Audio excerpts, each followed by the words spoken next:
Karine Bechet-Golovko, bonjour, merci d'être avec nous en direct sur RT France. Alors c'est une annonce qui prend tout le monde de court.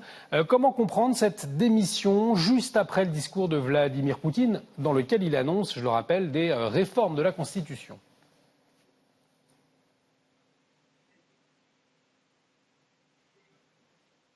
Bonjour.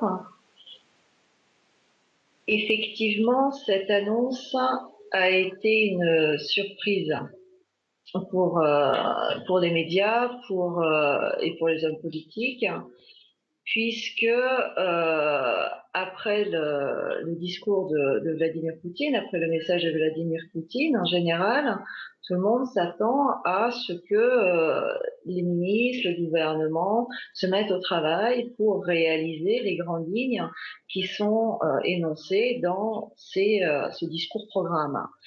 Or, il semblerait qu'il y ait ici une rupture dans le mode de fonctionnement qui pose quand même un certain nombre de questions. C'est la fin de la période Medvedev. Medvedev, politiquement, est envoyé vers le Conseil de sécurité, qui est un organe certes important pour déterminer la politique sécuritaire de l'État, mais qui est aussi une sinécure pour beaucoup d'anciens ministres, gouverneurs et hauts fonctionnaires. Donc sa carrière politique est terminée.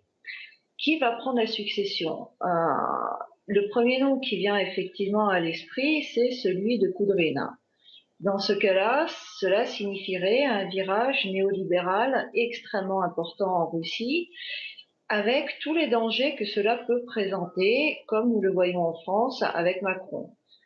Donc, est-ce dans l'intérêt de la Russie de mener une politique absolument impopulaire qui, en plus, a des résultats et une efficacité largement discutable? Nous verrons quel sera le choix fait par le président Poutine finalement. L'autre possibilité est la mise en place de l'opération successeur. Mais 4 ans avant les nouvelles élections, c'est quand même un délai qui est extrêmement long. Ça peut être un mandat en soi. Donc cela, en fait, soulève aussi la question de savoir est-ce que Vladimir Poutine, finalement, va décider d'aller jusqu'à la fin de son mandat présidentiel, ou bien d'ici 1 an, 2 ans, va-t-on avoir droit à des élections anticipées? En fait, beaucoup de questions se posent pour l'instant et il est encore trop tôt pour y apporter des réponses. Après vous, est-ce que le Premier ministre démissionnaire a pris sa décision pendant le discours du président Vladimir Poutine ou s'est pensé depuis plusieurs jours selon vous? Non, je ne pense pas que ce genre de décision se prenne de manière spontanée, impulsive. C'est une opération politique qui est menée et en général qui se prévoit dans tous ses détails.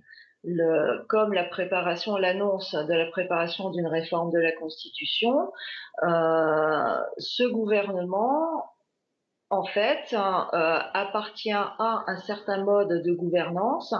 Lorsque l'on joint l'annonce faite des volontés de réforme de la Constitution qui renforce le pouvoir du législatif au détriment des pouvoirs présidentiels, on voit qu'il y a un glissement vers un régime parlementaire. Donc, ce gouvernement sort, ce qui ne veut pas dire que tous les ministres de ce gouvernement vont sortir. Ça veut dire que certains vont pouvoir rester. Ça veut dire surtout qu'il va y avoir un nouveau Premier ministre. Alors, lors de sa prise de parole, parmi les mesures annoncées par Vladimir Poutine, il y a donc, vous le disiez, le renforcement du rôle du Parlement dans la formation du gouvernement. Vladimir Poutine juge le pays, je cite, mûr pour cela. Qu'est-ce qu'il faut entendre avec ce terme mûr?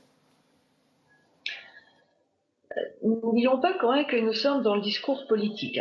Donc, au-delà de la beauté des phrases, il existe un certain sens pour les normes.